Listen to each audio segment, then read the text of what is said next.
It's evening. The sun begins to set in the western sky, but a crowd of people are out in the Galilean countryside. It's more than a crowd. Experts believe the total number of people could be over 10,000. They are there to see the one called Jesus, who has been teaching and working miracles. His disciples exhort him to send the crowd away to buy food since the area is so remote. Instead, he asks what food is on hand. 5 loaves and 2 fish, they answer. He instructs everyone to sit down and asks for the food.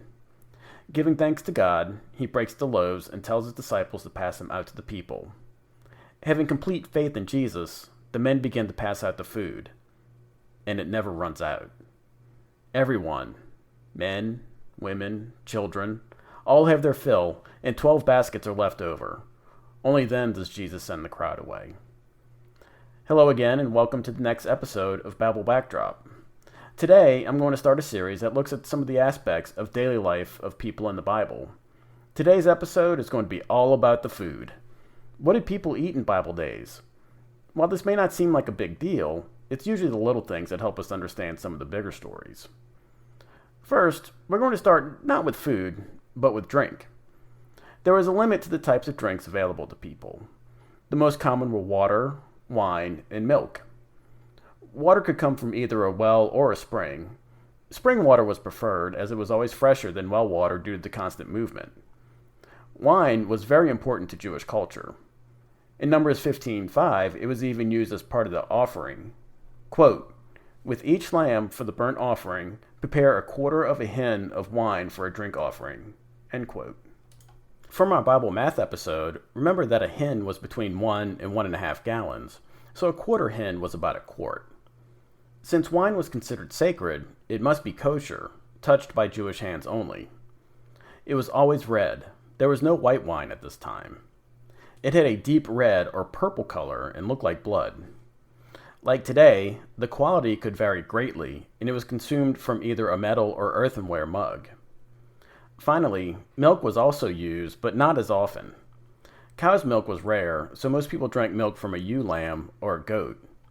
Since it spoiled so quickly from the hot, dry climate, most milk was used to make cheese, yogurt, or lard. Now we come to the meat of this podcast, and I mean that literally. Meat was rarely eaten because it was so expensive. When it was eaten, it was either lamb or goats. Cows were usually only eaten during celebrations. Sheep usually weren't eaten because they were worth more alive for their wool. The rich ate meat more often, while the poor only ate meat at a family feast or a festival. It could be roasted or boiled, and all the blood had to be drained. No medium rare for ancient Israelites. Wild game such as deer or gazelle were highly prized meats and were delicacies for the rich. As we see in the Gospels, fishing is a very important industry in the Bible. Fish provide a cheap and readily available source of protein. It could be sold at the market or salted and cured in the sun. The fish in the feeding of the 5,000 was likely salted fish, as fresh fish would have spoiled. When cooked, it could be roasted on a charcoal fire using a wooden or iron spit. In John 21:9, we see the resurrected Jesus cooking fish directly on the charcoals. Fish had to have fins and scales. Shellfish was prohibited in the Jewish diet. Fowl was also part of the Jewish diet. Partridge, pigeon, quails, and doves were all eaten. In Numbers 11, we see the Israelites complaining about the lack of meat, so God divinely provides more quail than they could ever eat. Chicken and eggs aren't mentioned very often, especially in the Old Testament. However, Jesus does mention an egg in Luke 11. I'm not sure if this is a chicken egg, but they may have become more common after the return from exile. There must have been some around, as a rooster crows after Peter denies Jesus 3 times. The heart of the Jewish diet during Bible times was in fruits, vegetables, and nuts. Ancient Israel was an extremely fertile land, and they grew a lot of different things. A few examples are apples, almonds, figs, dates, grapes, and pomegranates. Figs and raisins were formed into cakes. These were for portable eating and also for storage to use in winter months when fresh food may not be available. In addition to these foods, beans, cucumbers, and lentils were all very common. In Genesis, the stew that Esau sold his birthright for was probably a lentil stew. Onions were also a very popular vegetable. One of the most important items in the fruit and vegetable category is the olive. Olives were plentiful, and the oil was used for cooking and as a source of fuel for lamps. It was so plentiful that some of it was exported. Reading through the books of Leviticus and Numbers, olive oil was used in many of the offerings before the Lord. Now we come to grains and cereals. The main ones grown in Israel were wheat and barley. Before taking possession of the Promised Land, God decrees that when harvesting that a person should not glean to the edge of their fields, nor should they go through their fields a second time to get what they missed the first time. This was to allow provision for the poor to be able to have food also. In the book of Ruth, Boaz not only allows Ruth to glean from the edges, but allows her to follow his gatherers to pick up what they have missed. He commands his workers to not harm her and then sends her home with extra food. In the Gospels, Jesus and his disciples are going through a field and become hungry. They pick the grain and rub it in their hands to remove the kernels. The Pharisees were upset because they deemed this to technically be work and it was happening on the Sabbath. Of course, we can't talk about grains without talking about bread. It was considered to be an essential, basic food. Bread was the center of every meal in ancient Israel. It was such a part of the culture that to break bread became synonymous with sharing a meal. Bread was treated with the utmost respect. So much so that crumbs over the size of an olive were saved and not discarded. It was always broken with hands and never cut. Bread loaves were round and toasted on stones that had been in a fire. Sometimes fruit was added to the bread to make a treat. In Bible times, the rich ate wheat bread while the poor usually ate barley loaves. Looking again at the feeding of the 5,000, the bread used there was most likely barley loaves. When reading the Bible, we become familiar with the terms leavened and unleavened bread. Leavened bread used dough from a previous fermented batch of dough. This was kept overnight, and the bacteria would grow and affect the dough, causing it to rise. This is what Paul means when he says in Corinthians, quote, "Your boasting is not good. Don't you know that a little yeast leavens the whole batch of dough?" End quote. Unleavened bread did not go through this process and was flatter.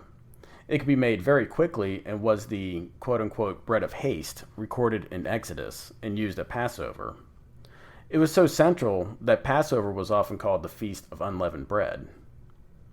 To wrap up this episode, I'll talk about a few other foods that aren't really covered in the other categories. The first is honey.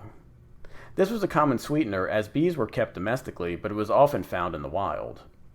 In the story of Samson, he finds a honeycomb in a lion carcass he killed and used it to try and trick the Philistines with a riddle.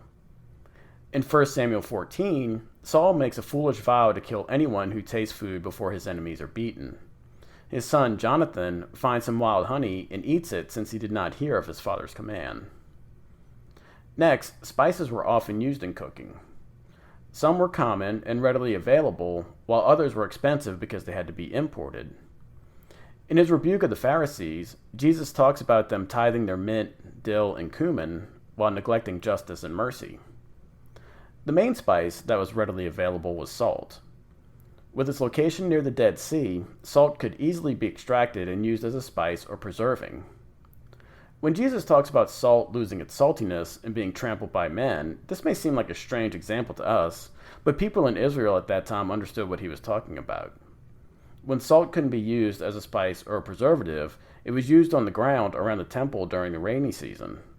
The stonework would get very slippery, so they used salt in the ground to prevent people from falling.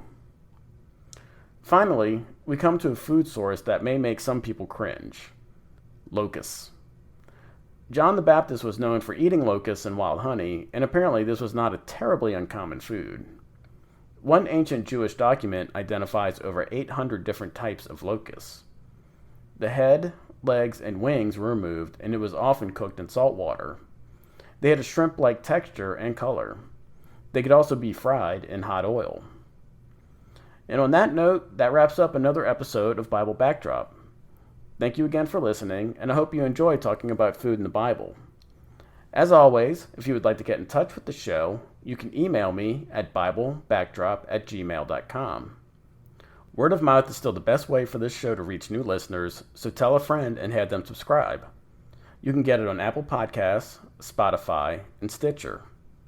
Also, Bible Backdrop is now available on the Good Pods app.